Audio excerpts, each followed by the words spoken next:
उत्तराखंड में 60 प्लस का नारा देकर चुनाव मैदान में उतरी बीजेपी के भीतर बगावती बम लगातार फूट रहे हैं। पार्टी की ज्यादातर सीटों पर बगावती नेताओं की संख्या में इजाफा हो रहा है और संकट इतना बड़ा है कि नेता मानने को तैयार नहीं। तमाम कोशिशों के बाद भी जो नेता हैं वो या तो निर्दलीय लड़ने की तैयारी कर रहे हैं, ऐलान कर चुके हैं, या फिर अपने पार्टी संगठन को उम्मीदवार बदलने की हिदायत दे रहे हैं, नसीहत दे रहे हैं। देहरादून कैंट सीट पर भी सविता कपूर का जबरदस्त विरोध हो रहा है। पार्टी के नेता तरह तरह के इल्जाम लगा रहे हैं, परिवारवाद समेत दूसरे मसले उठा रहे हैं और जल्द से जल्द उम्मीदवार बदलने की मांग पर अड़े हैं।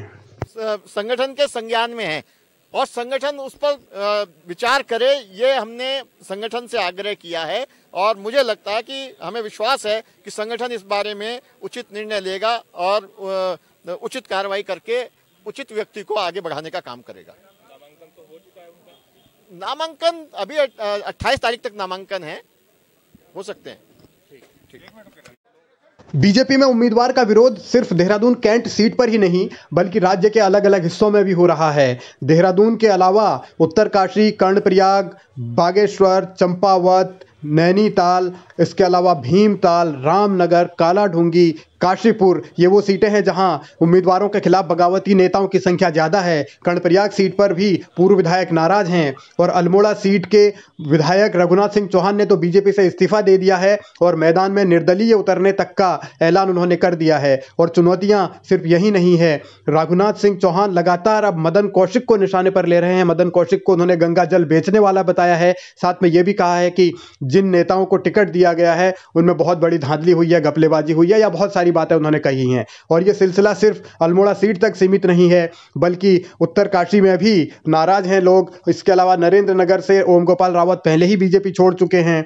घनसाली सीट पर भी विरोध हो रहा है शक्तिलाल शाह का। तो ये बीजेपी के भीतर की चुनौतियां हैं और इन चुनौतियों से निपटना इतना आसान नहीं होगा क्योंकि चुनाव का वक्त है और सत्ता में भारतीय जनता पार्टी है तो मुसीबतें और ज़्यादा बढ़ेंगी। और सवाल इस बात को लेकर भी है क्योंकि बीजेपी खुद को अनुशासित पार्टी कहती है, लेकिन अभी हालात ज़्यादा गंभीर इसलिए हो रहे हैं क्योंकि नेतृत्व को लेकर भी नाराज़गी अब लोगों के सामने आने लगी है। काशीपुर में मेयर ने बीजेपी से इस्तीफा दे दिया है। यही नहीं, दूसरी सीटों पर भी हालात लगातार बिगड़ रहे हैं और इस्तीफा देने वालों की संख्या भी बढ़ रही है। द्वाराहाट सीट पर भी नाराजगी है और अभी संकट इसलिए भी आने वाला है क्योंकि जिन सीटों पर उम्मीदवार अभी बचे हुए हैं, जो 11 सीटें बची हुई हैं, वहां भी पार्टी के भीतर बगावत के पूरे आसार हैं क्योंकि ज्यादातर विधायकों के टिकट कटने की आशंका है और उसी आशंका के मद्देनजर बगावत की संभावनाओं से कोई इनकार नहीं कर रहा। और जगह जगह उम्मीदवारों का अगर विरोध हो रहा है तो भारतीय जनता पार्टी कैसे 60 प्लस सीटें जीतेगी यह कहना जरा मुश्किल है, लेकिन सियासी तौर पर बीजेपी के सामने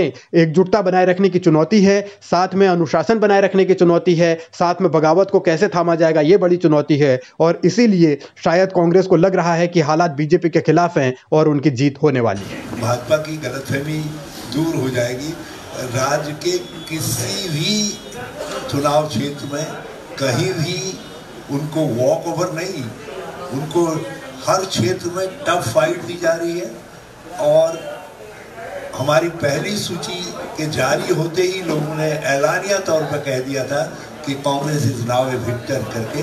लोगों ने कहा कि पहली सूची में कांग्रेस के इतने लोग जीत करके आ रहे हैं कि Congress will gain the comfortable majority.